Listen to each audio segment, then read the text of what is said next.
Hi everybody, in a previous video I showed you how to paint on watercolor paper to build up your library of techniques, and today I want to show you how to mount one of these papers onto an 11 by 14 canvas. This is a 9 by 12 paper. The 11 by 14 canvas is perfect, and I'm going to show you what to do to mount this so you can hang this without a frame, without glass. And first of all, I have to give a shout out to Bob Burridge. He showed me how to do this. He showed a lot of people how to do this. He's a great artist, a wonderful teacher, and I would not know how to do this if it weren't for him. So let me show you this. I'm going to use black gesso to paint this canvas before I mount it. If you don't have gesso, you can use black paint. You can use any color paint, but I really like black. You can't go wrong with a black background. It always looks good. Painting the sides. I'm using plenty.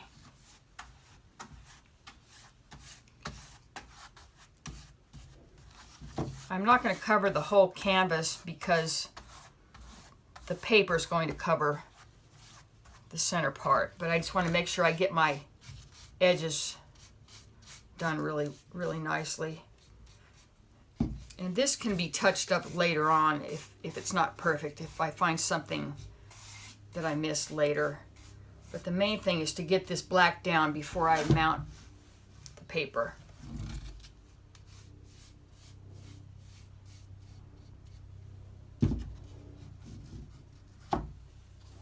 There it is. There's my 11 by 14 canvas. I'm going to give this a little time to dry, and we'll go on to the next step. Okay, this black gesso has dried for about an hour, so I'm ready to mount this painting. Here's my 9 by 12 paper painting, and I have a ruler. I want to make sure this is centered. I'm looking for, on this particular one, it's 7/8 on every side. So I'm going to check it twice on each end, and it looks like I've got my 7/8. So now I'm going to take just an ordinary piece of sidewalk chalk, and I'm going to mark it. I'm going to mark the corners, maybe one center.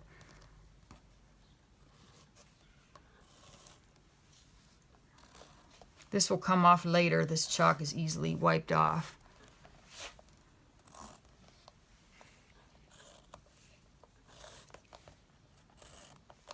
Okay, there's my marks.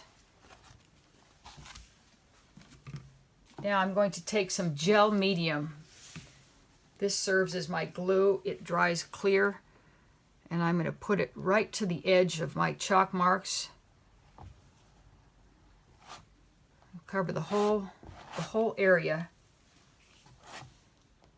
I'm using a plastic, sort of a scraper straight edge. You can use anything. You can even use a piece of cardboard. Don't have to be perfect, but I do want to get to the edges of where this paper is going to be mounted. Not super thick.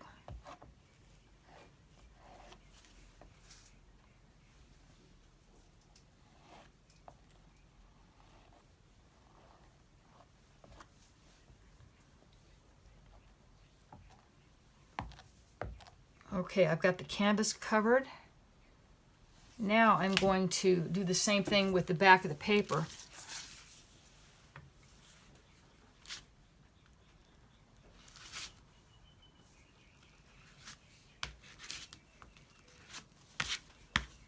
I want to make sure I get to the edges, because if you don't have this gel on the edges, it's not going to stick down as well, and you're going to have these edges rising up. This is probably the most important thing. You don't want to miss these coming all the way to the edges, all the way around. And I can see by the glare if I've reached it or not. Again, it doesn't have to be thick, but you need good coverage.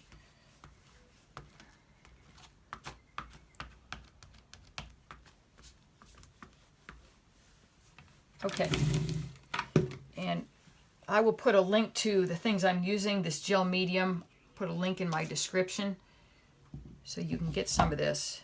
Now I'm going to mount this. If you notice, my chalk marks are still there. I wanted to make sure that I didn't destroy them when I was putting the gel down. So I'm going to line this up with my marks. Press it down gently.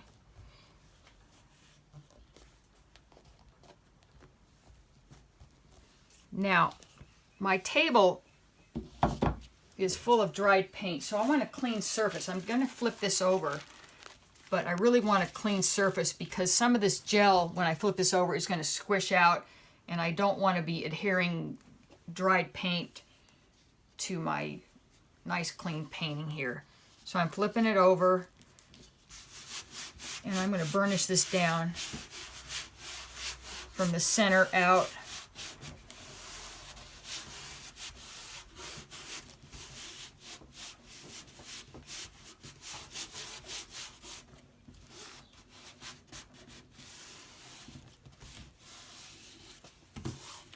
I'm putting quite a bit of pressure on it. I want to make sure this is a nice seal. No air bubbles, no excess gel.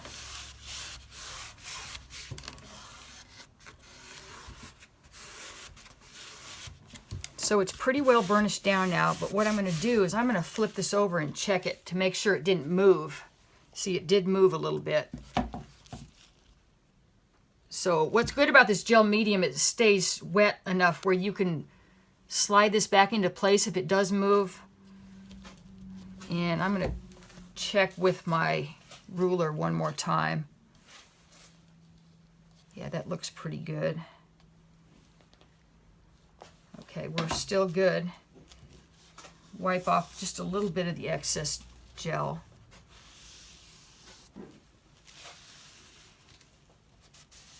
You can see where the gel squished out from underneath the paper. This is why I have a clean surface down, because this will pick up dried bits of paint.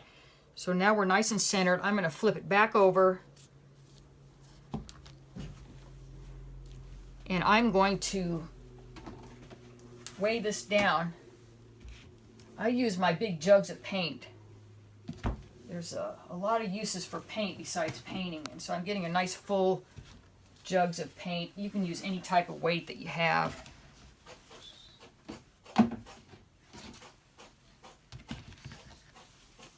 You can't put too much weight on it.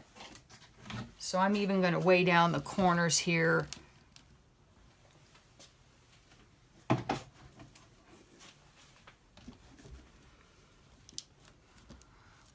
So there it is. I'm going to let this dry overnight, and tomorrow we will flip it over and finish it up. I've let this dry overnight, so now I'm ready to take the weights off, see what it looks like.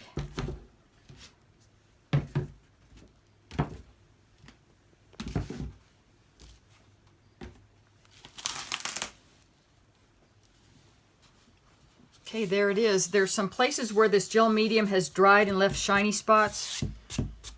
And I'm flicking off a little bit of paper towel residue. So what I'm going to do now is touch it up with my black gesso. Do some final touch-ups.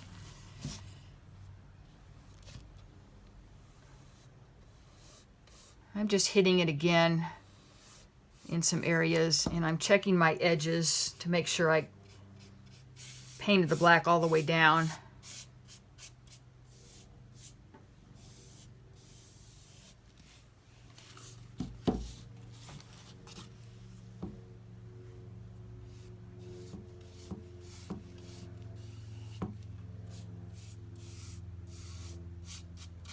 This doesn't take long. It's just a touch up, because most of the work has been already done as far as this black gesso goes. But if this painting is hanging on the wall, you want to make sure this white is not showing.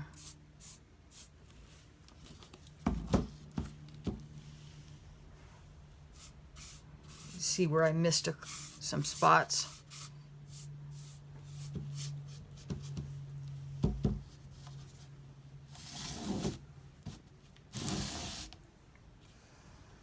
And I'm also painting over the chalk marks. The chalk marks wipe off really easily. You don't need to gesso over them, but I see that there's a little bit left, so I'm just going to paint over these chalk marks so I get a nice even black finish.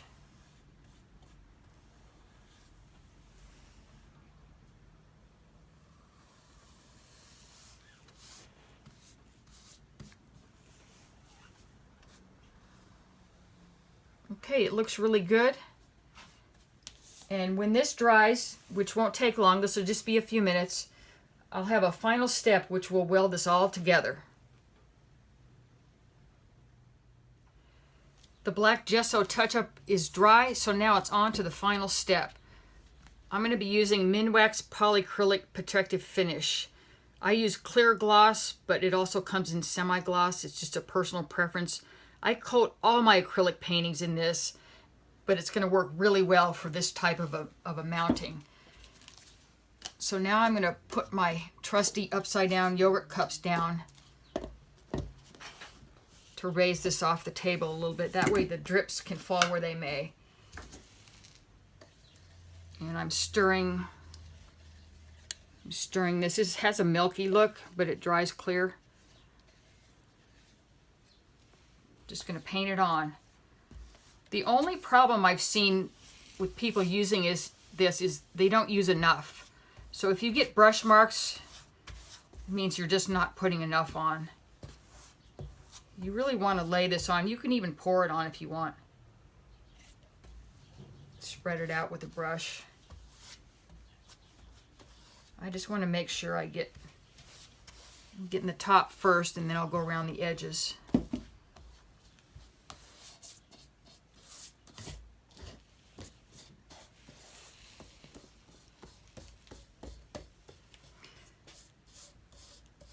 I love painting on paper, and I'm not a fan of framing behind glass, so this is a great alternative to being able to use paper and then not have to worry about framing it behind glass. Just swiping off a little bit of the excess.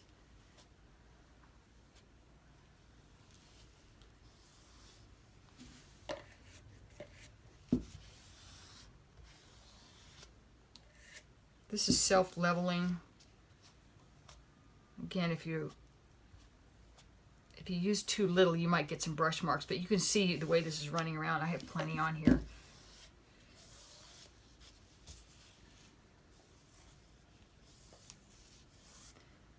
So there it is. It'll just take a little while to dry, and when it dries, I'm going to show you what it looks like after it clears up and talk to you a little bit about the final steps that you need to take. Here's what the painting looks like when it's dry. It has a beautiful shiny finish. The black border looks sharp.